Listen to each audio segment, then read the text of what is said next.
दोस्तों, मैं पंकज मेहरा आपका हार्दिक स्वागत करता हूं आपके अपने YouTube चैनल एग्जाम इंस्ट्रक्टर पे। आज इस पर पहले वीडियो के साथ में हम इस चैनल को स्टार्ट कर रहे हैं। ऑफिशियली मैं आपको बताऊंगा कि इंग्लिश में किस तरीके के क्वेश्चन आते हैं, इंग्लिश है क्या, किस तरीके से हमको इसको समझना है, पढ़ना है, किस तरीके से हम इसको पढ़ेंगे तो हमारा इसके अंदर इंटरेस्ट डेवलप हो पाएगा, या इंग्लिश हम क्यों पढ़े। तो जैसा कि आप पेज पे देख पा रहे हो, इट इज इंट्रोडक्शन क्लास। और सबसे पहले कि इंग्लिश क्यों जरूरी है when you are preparing for SSC exams, bank exams, railways और स्टेट एग्जाम्स, एलडीसी और स्टेनो।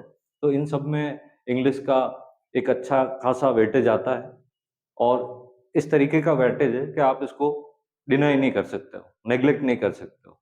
और अगर आप इसको पढ़ते हो तो नो डाउट ये आपके सिलेक्शन में बहुत ज़्यादा हेल्प करेगा। ऐसा मैं कैसे कह सकता हूँ, क्योंकि मेरे साथ खुद के साथ में हुआ है कि मेरे जैसे जीके है या दूसरे सब्जेक्ट है वो स्ट्रांग नहीं है, लेकिन इंग्लिश मेरा स्ट्रांग है, तो इस वजह से मुझे ऑलमोस्ट हर एग्जाम में सफलता मिलती है। मैं थोड़ा आपको अपने बारे में बताना चाहूँगा कि मैंने कुछ यूनिवर्सिटी के एलडीसी के एग्जाम्स निकाले हैं।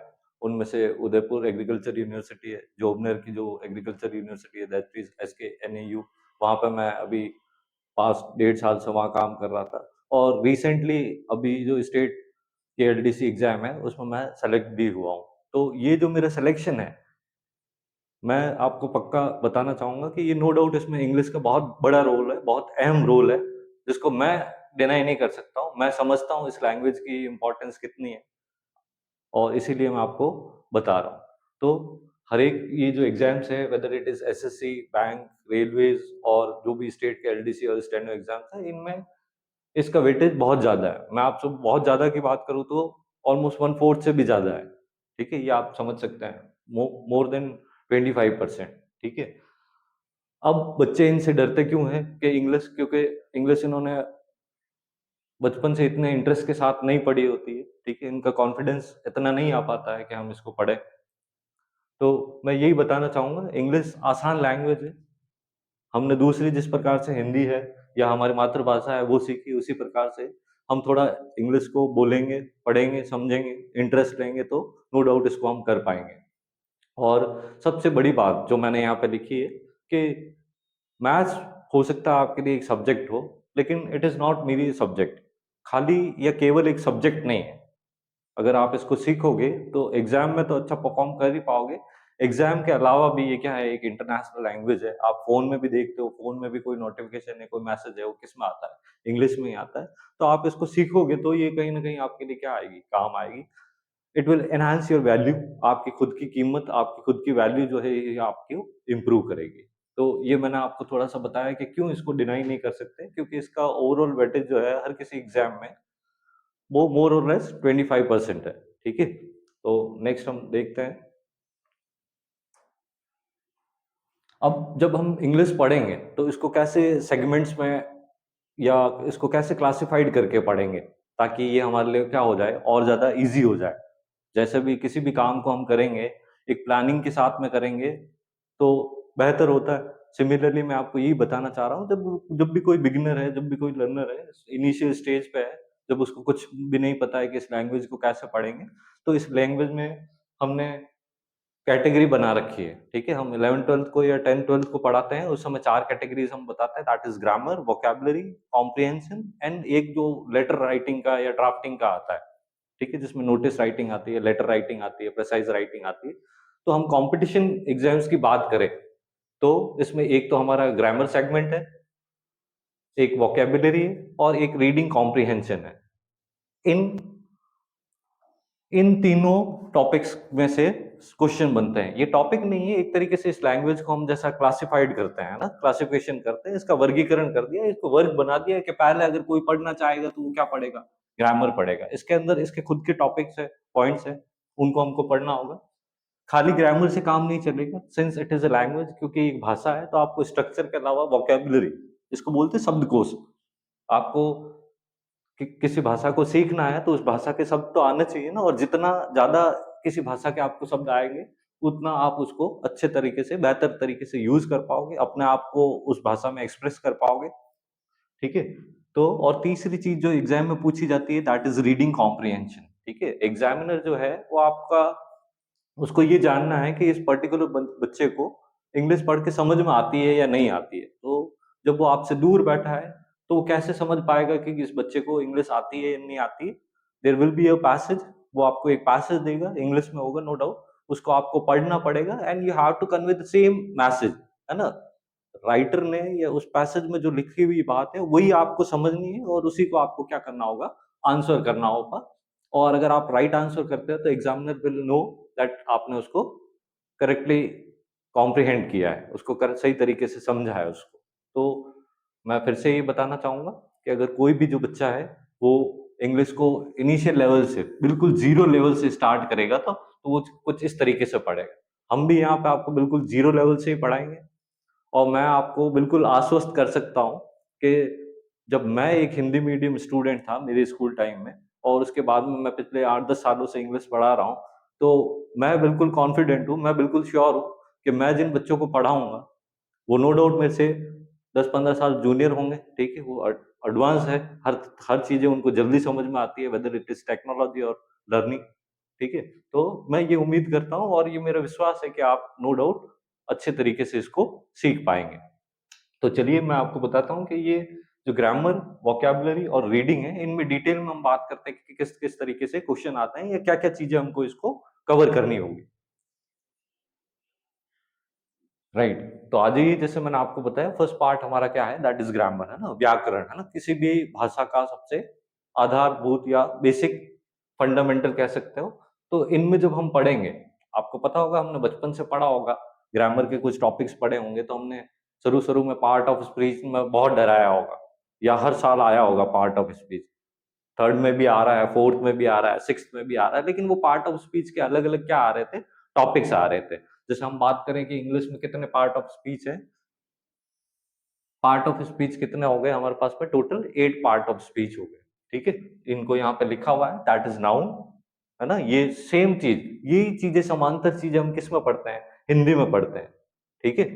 यही हम संज्ञा पढ़ते हैं, इसको हम बोल सकते हैं, एक ये पार्ट ऑफ स्पीच है। सेकंड नंबर पे हमारा सर्वनाम या प्रोनाउन बोल सकते हैं। थर्ड नंबर पे जो आएगा वो क्या है हमारा, वर्ब। एक एडजेक्टिव होता है, विशेषण होता है। तो मैं यही बता रहा हूँ हिंदी में मेरे बोलने का मतलब क्या है, ताकि आपको ये विश्वास हो कि सेम चीजों को, सेम टॉपिक को, सेम को व्याकरण के अंतर्गत हिंदी या दूसरी भाषाओं में भी बराबर या समांतर रूप से पढ़ा जाता है। एंड फोर्थ के बाद fifth one is adverb, sixth is conjunction, आपका सातवां जो है प्रीपोजिशन, और एक आठवां क्या है, इंटरजेक्शन। हालांकि इंटरजेक्शन खाली वर्ड्स होते हैं, इनको इतना इतने इतने क्वेश्चन फ्रेम नहीं होते एग्जाम में, बस इनको समझना होता है। लेकिन बाकी की जो पार्ट ऑफ स्पीच है वो आपके लिए बहुत इंपॉर्टेंट है। नो डाउट बेसिक से बेसिक क्वेश्चन यहीं से बनता है, ठीक है? आप सोच रहे होगे, आप में से कोई बता सकता है आपने बचपन में सबसे पहला ग्रामर का टॉपिक कौन सा पढ़ा होगा, इंग्लिश ग्रामर? सोच सकता है? मेरे ख्याल से आपने सबसे पहले आर्टिकल्स पढ़ा होगा कि किस तरीके से हम ए एंड द का यूज करते हैं, ठीक है? तो आप बोलोगे सर हमने आर्टिकल्स पढ़ा है, तो आर्टिकल्स आपने लिखा तो नहीं है। तो आर्टिकल बेसिकली हम किसके अंदर पढ़ लेते हैं, वो एडजेक्टिव का ही पार्ट है, या जिस तरीके से एडजेक्टिव जो होते हैं वो नाउन को मॉडिफाइड करते हैं, सिमिलरली आर्टिकल्स भी जो है ए एन द, ये किसको मॉडिफाई करते हैं या किसके बारे में बताते हैं, ये बेसिकली नाउन के बारे में बताते हैं। तो इसको हम एडजेक्टिव की तरह ट्रीट कर सकते हैं। क्या बताते हैं नाउन के बारे में? तो ए एन और द सर्टेनिटी और अनसर्टेनिटी या इनसर्टेन नाउन्स को बताते हैं। जैसे ही आप द पुट करते हो it makes it certain noun, ठीक है? तो आर्टिकल्स जो है हम आपको एडजेक्टिव के साथ में ही पढ़ाएंगे, ये पार्ट ऑफ स्पीच में ही पढ़ा दिया करेंगे। तो ये आपको याद रखना है। Number of part of speech कितने हैं, 8 है। उनमें क्या क्या आ रहा है आपके पास में? फर्स्ट वन इज नाउन, दूसरा क्या है, प्रोनाउन, फिर क्या है, verb, adjective, adverb, conjunction, preposition and interjection. मैंने आपको बताया इंटरजंक्शन इतना इंपॉर्टेंट नहीं है, दे आर, लेकिन इनका नॉलेज होना आपके लिए बहुत जरूरी है। उसके बाद में सबसे important part, that is tenses. No doubt इन्होंने भी हमको बचपन में बहुत डराया होगा, ठीक है? जिन बच्चों ने इसको सीख लिया उनको आज पूछो कि टेंस कितने इंपॉर्टेंट है, ठीक है? तो टेंसेस हम पढ़ते हैं डिटेल में, और बहुत इसको भी बोल सकते हैं, ये भी बिल्कुल क्या है, बेस है। ये बेस है नॉलेज के लिए, और टेंसेस जो है बेस किसके लिए है, सेंटेंस फॉर्मेशन के लिए। ये आएगा, आपको नॉलेज होगी किस तरीके से किस टूल का यूज करना है बेसिकली। और जब टेंसेस आप सीख लोगे, you would be able to make sentences. ठीक है, आप क्या बना बना पाओगे, अच्छे सेंटेंस बना पाओगे, and you will be confident. आप कॉन्फिडेंट होगे जब आप इसको सीख लोगे पहले कि इन टूल्स का कैसे यूज करना है, कहाँ पे नाउन यूज करना है, कौन सा नाउन होता है, किसको किस तरीके से यूज करना होता है, क्या किस नाउन को करेक्ट लिखने का तरीका क्या है। तो यहाँ से आपको कॉन्फिडेंस लेना, यहाँ आपको सीखना है टेंसेस किस तरीके से है, और इन दोनों को यूज करके हम क्या बनाएंगे, सेंटेंसेस फ्रेम कर पाएंगे। और और मैं इसको बताना चाहूँ तो जब हम सेंटेंसेस पढ़ेंगे तो भी हमको इनकी जरूरत पड़ेगी। आप आइडेंटिफाई कर पाओगे ये किस तरीके का सेंटेंस है, इसका स्ट्रक्चर कैसा है, उसको एग्जैक्टली समझ पाओगे कि किस इंटेंशन के साथ में इसको लिखा गया है। राइट। और ये एक टॉपिक है सब्जेक्ट वर्ब एग्रीमेंट। बेसिकली ये भी इंपॉर्टेंट है। जब आप सेंटेंस बनाना स्टार्ट करोगे तो सबसे पहला पार्ट आप सब्जेक्ट लिखोगे, then you have to write verb in according the subject. Subject के अकॉर्डिंग क्या लिखनी होगी, वर्ब लिखनी होगी। एक बेसिक सी चीज बताता हूँ, जैसे आपको बोला, मैंने आपको बोला यहाँ ये टूल सीखने के बाद में और टेंसेस सीखने के बाद में हम सेंटेंसेस बना पाएंगे। तो एक बेसिक सेंटेंस का जो स्ट्रक्चर होता है that is subject verb and object, बस ये इतना ही होता है। तो जब हम सब्जेक्ट लिखेंगे, वो सब्जेक्ट जो है उसके बाद में जो वर्ब आएगी वो वर्ब किसके अकॉर्डिंग आनी चाहिए, इस सब्जेक्ट के अकॉर्डिंग आना चाहिए। इसी को हम क्या बोलते हैं, सब्जेक्ट वर्ब एग्रीमेंट बोलते हैं। तो इसके यहाँ आपको क्लियरली सब्जेक्ट को क्या करना पड़ेगा, समझना पड़ेगा दैट कौन सा जो है एक्चुअल में रियल सब्जेक्ट है सेंटेंस का, कौन सा रियल सब्जेक्ट है सेंटेंस का। उसके बाद में वेदर ये सिंगुलर है, ये प्लूरल है, ये अनकाउंटेबल है, क्या इसका नेचर है, किस तरीके से उसको सही लिखा जाता है, किस फॉर्म में ये सिंगुलर होता है, किस फॉर्म में ये प्लूरल होता है, इसको देखेंगे। That is subject verb agreement. एक लाइन में अगर मैं आपको बताऊं तो सब्जेक्ट वर्ब एग्रीमेंट यही है कि सेंटेंस में जो वर्ब होगी वो किसके अकॉर्डिंग आएगी, सब्जेक्ट के अकॉर्डिंग आएगी। ये आपको समझना पड़ेगा कि ये सब्जेक्ट कैसा है, सिंगुलर है या प्लूरल है। हिंदी में जैसे मैं बात करूं तो आप बोलते हो जैसे बाल्टी गिरा नहीं बोलते हो, आप उसको बाल्टी गिरी ही बोलते हो। तो आपको समझ में आता है ये स्त्रीलिंग है, सिंगुलर है, एक वचन है, बहुवचन है। सिमिलरली आपको यहाँ पे इंग्लिश में सब्जेक्ट को समझना पड़ेगा। और मैं आपको एक यहीं पे बात क्लियर कर देता हूँ कि ये सब्जेक्ट यूजुअली होते कौन है, कौन से वर्ड है जो सब्जेक्ट बनेंगे। तो ये यूजुअली क्या होते हैं, नाउन होते हैं, या नाउन की जगह पे जो वर्ड यूज में लिए जाते हैं जिनको हम क्या बोलते हैं, प्रोनाउन बोलते हैं, ये वर्ड्स होते हैं। तो आपको बेसिकली इस टॉपिक में अगेन काफी हद तक किसको पढ़ना पड़ेगा, नाउन को पढ़ना पड़ेगा, क्योंकि प्रोनाउन तो बिल्कुल शॉर्ट सा है। ठीक है, शॉर्ट सा है, मतलब आपको ये समझना होगा कौन कौन से प्रोनाउन जो है वो प्लूरल है। जैसे आई, वी, यू और दे, ये क्या है, ये प्लूरल है। और इसके अलावा जो भी ही, शी, इट और कोई सिंगुलर नाउन है तो वो क्या है, वो सिंगुलर है। तो प्रोनाउन में तो इतना ही है, लेकिन आपको इस टॉपिक में भी नाउन में नाउन को समझना पड़ेगा ब्रॉडली, मेनली। ठीक है, फिर नेक्स्ट जो आ जाता है हम एक्टिव एंड पैसिव वॉइस पे और डायरेक्ट इनडायरेक्ट पे। ठीक है, ये दोनों टॉपिक बहुत ज्यादा इंपॉर्टेंट है। यहाँ तक कि एसएससी के जो एग्जाम है, सीपीयू है, सीएचएसएल है, इनमें मैंने देखा है इनका वेटेज बहुत ज्यादा होता है। ठीक है, एसएससी सीजीएल में मैंने देखा है कि 20-25 क्वेश्चंस क्या आते हैं, active voice, passive voice, direct indirect क्या आते हैं। और ये इंटरेस्टिंग है, इनमें एक्यूरेसी भी क्या जा सकती है, 98 to 100% तक जा सकती है। बस आपको सही तरीके से रूल्स को समझना है एंड इम्प्लीमेंट करना है। आपको विश्वास रखना है कि हमने जो रूल्स पढ़े हैं वो बिल्कुल क्या है, सही है। ठीक है, और ये क्या होता है, active voice and passive voice, direct and indirect क्या होता है, ये एक ही सेंटेंस को अलग तरीके से लिखने का, अलग तरीके से बोलने का तरीका है। दोनों में उनके मीनिंग क्या रहते हैं, सेम ही रहता है। ऐसा नहीं है कि मीनिंग उनका क्या हो जाता है, चेंज हो जाता है। बस ये ट्रांसफॉर्मेशन बोल सकते हो आप इसको। कई बुक्स में जब इसको पढ़ोगे तो ये किसका पार्ट होते हैं, ट्रांसफॉर्मेशन का।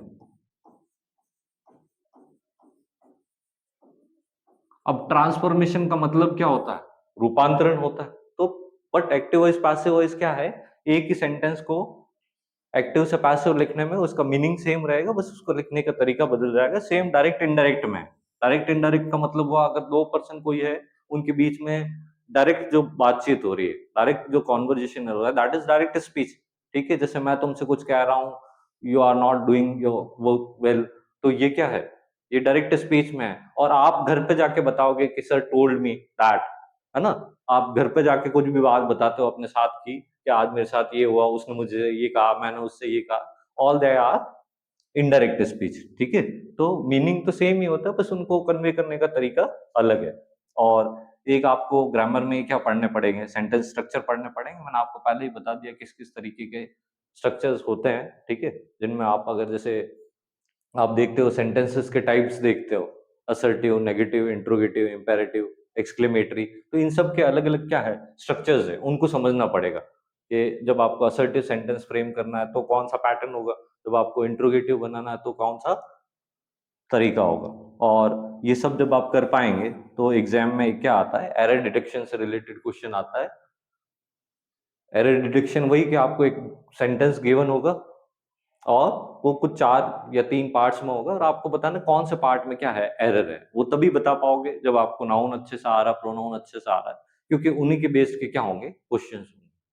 कितने मिनट का हो गया? कोई नहीं, चलो। तो फर्स्ट पार्ट जो हमने बोला दैट इज ग्रामर। ग्रामर मैंने आपको सब बता दिया, मोटा मोटी ग्रामर में आपको क्या समझना है, part of speech, direct indirect, active passive, ठीक है, सेंटेंसेस के जो स्ट्रक्चर्स है वो, और एरर्स को कैसे रिमूव करेंगे। बाकी हम बात करते हैं, सेकंड पार्ट आता है वोकैबुलरी। मैंने आपको बताया वोकैब का मतलब कैसे है, इस भाषा का शब्दकोश है। तो किसी भी भाषा को स्मूथली बोलने के लिए, समझने के लिए हमको उस भाषा के क्या आने चाहिए, शब्द आने चाहिए। हमारे पास में शब्दों का अच्छा खासा क्या होना चाहिए, संग्रहण होना चाहिए, भंडार होना चाहिए, कलेक्शन होना चाहिए। तो उसी को हम क्या बोल रहे हैं, वोकैबुलरी बोल रहे हैं। तो यहाँ पे कैसे है, ये एक वर्ड लिखा हुआ है सिनोनिम ऑब्लिक एंटोनिम्स। क्या होता है अभी सिनोनिम एंटोनिम्स का? बिल्कुल सिंपल वर्ड्स है। Synonyms means similar in meaning, है ना, जो समानार्थी शब्द है, अर्थ में समान है, ठीक है, उनको हमने क्या बोल दिया है, सिनोनिम्स बोल दिया। In what antonyms mean, antonym का मतलब हो गया ऑपोजिट वर्ड, जो मीनिंग में बिल्कुल क्या है, कॉन्ट्राडिक्टरी है, ऑपोजिट है, विरोधाभासी है इन वर्ड्स को। तो तभी तो हमारे पास में वर्ड्स आएंगे। जैसे मैं कई वर्ड लिखता हूं, काम। अब काम का मतलब क्या होता है, काम का मतलब हो गया जैसे शांत, तो इसका सिमिलर वर्ड आना चाहिए पीस, ठीक है, शांति जैसा वर्ड सिमिलर होना चाहिए जो अर्थ में। और मैं एंटोनिम की बात करूं तो एंटोनिम इसका उल्टा हो जाएगा क्या, वायलेंस, हिंसा, है ना, कोएंस, इस तरीके के वर्ड्स हैं। तो आपको वोकैब में ध्यान रखना है एंटोनिम और सिनोनिम्स, ठीक है।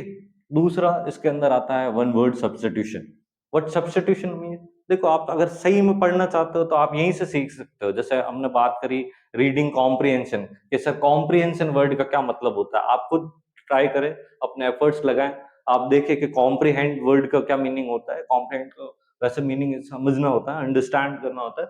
Similarly one word substitution, what substitution, substitute का मतलब भी यही होता है कि किसी का स्थान लेना, सब्स्टिट्यूट करना। तो ये क्या बोल रहा है, वन वर्ड सब्स्टिट्यूशन का मतलब हो गया अनेक शब्दों के लिए एक शब्द, अनेक शब्दों का स्थान कौन ले लेगा, एक शब्द ले लेगा, इसको हम बोलते हैं वन वर्ड सब्स्टिट्यूशन। लाइक इसमें ऐसा बोलता है किलिंग ऑफ किंग, है ना, राजा का हत्यारा, तो क्या बोलते हैं, रेजिसाइड बोलते हैं, ठीक है। हिंदी में भी हम पैरेलल इन्हीं चीजों को पढ़ते हैं, हम समानार्थी अर्थ भी पढ़ते हैं, हम विलोम शब्द भी पढ़ते हैं, हम अनेक अनेक शब्दों के लिए एक शब्द भी पढ़ते हैं। तो that is one word substitution. Next हमारे पास में क्या है, ईडियम्स एंड फ्रेजेस। अब ये ईडियम एंड फ्रेजेस क्या है, ईडियम एंड फ्रेजेस जिस तरीके से हम हिंदी में पढ़ते हैं, लोकोक्ति, मुहावरे, ठीक है, तो ये भी क्या है, ग्रुप ऑफ वर्ड्स है। ईडियम एंड फ्रेजेस क्या है, ग्रुप ऑफ वर्ड्स है, but they are not sentence, ठीक है, इनको सेंटेंसेस में यूज किया जाएगा, but they are not independently sentence, ठीक है। आप जैसे मुहावरे पढ़ते हो इंग्लिश में, हिंदी में, उन्हीं मुहावरों को सब वाक्यों में प्रयोग करते हैं। सिमिलरली यहाँ पे फ्रेजेस है, ग्रुप ऑफ वर्ड्स, और ईडियम्स है, इनको मुहावरे और लोकोक्ति कह सकते हैं। मैं आपसे मैं आपको बताना चाहूंगा कोई ऐसी ईडियम है तो कैसे ईडियम हम क्या बोलेंगे, too many cooks spoil the broth. क्या मीनिंग हुआ इसका, कि अगर कोई एक डिश बनानी है, भोजन बनाना, एक व्यंजन बनाना, अगर वहां बहुत ज्यादा कुक्स होंगे, वहां बहुत ज्यादा कौन होंगे, बावर्ची होंगे, सब अपनी अपनी हाकेंगे और इस चक्कर में वो जो डिश है वो क्या हो जाएगी, बिल्कुल खराब हो जाएगी, ठीक है। तो ये एक मुहावरा बोल सकते हो, that too many cooks spoil the broth, या ब्रूथ कहने का मतलब डिश है। और एक स्पेलिंग करेक्शन, जैसे हिंदी में भी एग्जाम में आता है कि शुद्ध वर्तनी किस तरीके से लिखी जाती है, आशीर्वाद किस तरीके से लिखा जाता है। सिमिलरली स्पेलिंग करेक्शन में आपको ध्यान रखना है कि जैसे कमिटी की जो स्पेलिंग है वो थोड़ी सी टिपिकल है, ठीक है, इट इज MITTEE, ठीक है। तो इस तरीके से आपको कुछ कुछ स्पेलिंग्स है जो समझनी है कि इनकी स्पेलिंग यही होगी। थोड़ी सी कंफ्यूजिंग जरूर हो सकती है लेकिन आपको इनको याद रखना पड़ेगा, ठीक है। ये लिमिटेड से वर्ड्स है। नेक्स्ट, और ये जो लास्ट पार्ट है हमारा, दैट इज आरसी बोल दो या रीडिंग कॉम्प्रिहेंशन। मैंने अभी आपसे थोड़ी देर पहले बोला कि आप अगर देखना चाहोगे कि कॉम्प्रीहेंड कॉम्प्रीहेंड का क्या मतलब होता है, कॉम्प्रीहेंड का क्या मतलब होता है, तो इसका मतलब no doubt basically to understand ही होता है। एग्जाम में कैसे आएंगे रीडिंग कॉम्प्रिहेंशन, तो मैंने आपको बताया कि there will be passage, passage आपको दिया हुआ होगा, उस पैसेज को आपको पढ़ना है और उस पैसेज के एंड में there will be some questions, these question will be related on the fact base. उसमें जो फैक्ट बताए गए हैं उनके उनके ऊपर आधारित कुछ सवाल होंगे, तो आपको समझ में आएगा कि अच्छा ऐसा हुआ है या नहीं हुआ है। एंड कुछ क्वेश्चंस अंडरस्टैंडिंग बेस्ड होंगे, जहां पे आपसे पूछा जा सकता है कि what was the intention of the writer, या ये जो पैसेज लिखने वाला है इसके इंटेंशन के आधार पर आपसे कुछ क्वेश्चन पूछ सकते हैं कि क्या होना चाहिए, क्या गलत हुआ, क्या सही हुआ, क्या नहीं हो सकता था। एंड फिर अगेन उसी कॉम्प्रिहेंशन में से या उसी पैसेज में से there will be certain underline word, तो उन अंडरलाइन वर्ड का आपसे क्या पूछ सकते हैं, एंटोनिम पूछ सकते हैं कि उसका उल्टा वर्ड बताइए या उसका सिनोनिम बताइए। इस तरीके से एग्जामिनर जो है आपको पार्ट्स में क्वेश्चन पूछता है, ग्रामर्स में से पूछता है, ज्यादा सबसे ज्यादा ग्रामर में से पूछता है, उसके बाद में वो वोकैब पूछता है, और एक क्या है रीडिंग कॉम्प्रिहेंशन। इस तरीके से आपको क्वेश्चंस जो है पूछे जाते हैं। आई होप कि आपको समझ में आ रहा होगा किस तरीके से हम इसको डील कर सकते हैं। और लास्ट में मैं आपको और बताऊंगा कि जब जैसे आप पार्ट ऑफ स्पीच सीख जाएंगे, टेंसेस सीख जाएंगे, you will go through with the sentence structure, different sentence structure, तो आप आप क्या करने के एबल होगे, सेंटेंस इंप्रूवमेंट करने के एबल होगे। You will be able to find error, है ना, आप एरर ढूंढने के एबल होगे। मैंने कई बार देखा है कि बच्चे सीधे एसएससी के एग्जाम करते हैं, थोड़े से क्वेश्चन समझ में आते हैं नाउन प्रोनाउन के, टेंसेस कर लेते हैं, एक्टिव वॉइस पैसिव वॉइस कर लेते हैं, तो उनकी यही रहती है कि सर हमसे एरर नहीं हो रहे हैं, या एरर हम डिटेक्ट नहीं कर पा रहे हैं, या मुझे तो पूरे सेंटेंस में ही एरर लगता है, मुझे तो पूरी इंग्लिश ही क्या लगती है, एरर लगती है, इस तरीके से है। तो मैं उन सबसे यही कहना चाहूंगा कि एरर्स आपको इनिशियली नहीं मिलेंगे, ठीक है। एरर्स मतलब गलतियां ढूंढने के लिए आपको वो टॉपिक बहुत अच्छे से आना चाहिए, उसका बार बार मल्टीपल टाइम में रिवीजन होना चाहिए। चीजें आपको जब समझ रहे हो तभी समझ में आनी चाहिए कि ये जो लिखा हुआ है वही सही है, क्योंकि सही एक चीज ही होती है, उसके अलावा सब क्या है, गलत है, ठीक है। तो आपको जब सर पढ़ा रहे हैं, टीचर्स पढ़ा रहे हैं, तब आपको अच्छे से उसको सीखना है कि ये सीखा है, अच्छा ये सीखा है और यही सही है, इसके अलावा बाकी सारा क्या है, गलत है। तो सेंटेंस इंप्रूवमेंट ये आप तभी कर पाएंगे जब आपने पार्ट ऑफ स्पीच को और ग्रामर को बहुत अच्छे से किया है। ये दोनों एक ही चीज है ना, मोर और लेस एक जैसे क्वेश्चन है। एरर फाइंडिंग में तो आपको खाली पार्ट को बताना है किस पार्ट में एरर है, बस उसको मार्क करना है कि बी पार्ट में एरर है, सी पार्ट में एरर है। ये उसका एक एडवांस पार्ट है, एडवांस पार्ट का वहां हमको इसको मार्क करने के अलावा उसका इम्प्रूव वर्जन भी लिखना होगा, ठीक है। बिल्कुल बेसिक क्वेश्चन आता है, एबीसीडी में सेंटेंस को डिवाइड कर रखा है, अंडरलाइन पार्ट आएगा और उसको बोलेगा इसका इम्प्रूव्ड वर्जन क्या हो सकता है, और ए बी सी में ऐसे 3 इम्प्रूव्ड वर्जन होंगे, and D option will be no improvement. आपसे पूछेंगे इसको किस तरीके से और लिख सकते हैं, इस तरीके से लिख सकते हैं क्या, इस तरीके से, इस तरीके से, और थर्ड पे क्या होगा, नो इम्प्रूवमेंट, कि जो सेंटेंस लिखा हुआ है इसमें किसी प्रकार का कोई एरर नहीं है, वो जैसा है, इसको कोई इम्प्रूवमेंट की जरूरत। तो नेक्स्ट हमारे पास में क्या है, पैराजम्बल्स है। और पैराजम्बल्स क्या होते हैं, तो बेसिकली आपके पास में क्या होंगे, कुछ चार या पांच सेंटेंस गिवन होंगे, और आपको उनको ऑर्डर में अरेंज करना। आपको पहले सब चारों पांचों सेंटेंसेस को पढ़ना है, और एक सीरीज में, एक सीक्वेंस में उसको क्रोनोलॉजिकल ऑर्डर में लेके आना है कि पहले क्या हुआ होगा, या अगर उसको हम एक पैराग्राफ बनाते हैं तो पहले क्या पार्ट आएगा, फिर क्या पार्ट आएगा। ये कुछ इस तरीके से हो सकता है कि यहाँ पर हमको ए बी सी डी और ई में कुछ सेगमेंट्स देते, कुछ सेंटेंसेस दे दे, और उन सेंटेंसेस के ऑप्शंस जो आएंगे कि करेक्ट ऑर्डर के बाद में ये कुछ इस तरीके का होगा, ठीक है, कि ये ऑर्डर होगा, या सी बी डी ए ऐसा होगा, ठीक है। इस तरीके से आपके पास चार ऑप्शन होंगे, तो जो आपको अप्रोप्रिएट लगता है उसको आपको मार्क करना होता है। सेंटेंस रीअरेंजमेंट, अब सेंटेंस रीअरेंजमेंट में क्या होगा, एक ही सेंटेंस के कुछ जो वर्ड्स है उनको आगे पीछे दे रखा है ना, जंबल वर्ड्स इनको बोल सकते हैं आप, ठीक है। तो इसमें बेसिकली आपके पास 4-5 सेंटेंसेस होते हैं जिनको एक ऑर्डर में अरेंज करना होता है, और यहाँ एक ही सेंटेंस है, उसके जो पार्ट्स है लाइक एडवर्ब पहले लिखा हुआ, फिर वर्ब लिखा हुआ है, subject is somewhere in the last of the sentence, है ना। तो उस तरीके का हमको उसको अरेंज करना है। ये भी किसके बेस के ऊपर बेस्ड है, जब आप सेंटेंसेस के स्ट्रक्चर आपको पता चल जाता है तब आपको समझ में आ जाएगा किस तरीके के सेंटेंस मेरे को इस इन वर्ड्स के साथ में बनाना है, ठीक है। अगर वहां पे कोई क्वेश्चन मार्क है, WH वर्ड है, तो आपको समझना पड़ेगा कि मुझे इंट्रोगेटिव सेंटेंस के स्ट्रक्चर को फॉलो करना है, ठीक है। और अदरवाइज आपको असर्टिव बनाना है या फिर इंपेरेटिव सेंटेंसेस को फ्रेम करना है। तो आई होप आपने इस चीज को बहुत ज्यादा समझा होगा। आपने जब टाइम दिया है इसको, आपने लगभग 20-22 मिनट दिए हैं, तो आपने इसको समझा होगा, और इसी तरीके से आप इसको समझ सकते हैं। इसको सेगमेंट्स में ही करना पड़ेगा आपको, इसको पार्ट्स में करना पड़ेगा कि ग्रामर पढ़ो, वोकैब पढ़ो, और डेली की डेली आपकी रीडिंग हैबिट होनी चाहिए। इसी तरीके से आपका हो पाएगा। आप पढ़ लो 1 डेढ़ घंटे ग्रामर पढ़ लो, लेकिन आपको 10 मिनट या 15 मिनट डेली ज़रूर किसको देना चाहिए, वोकैब्युलरी को, antonym, synonym, one words, idiom and phrases को भी देने चाहिए। डेली आपको पढ़ना है, ठीक है। इसी के साथ में मैं ये आपका इंट्रोडक्शन सेशन ओवर करता हूँ। Thank you so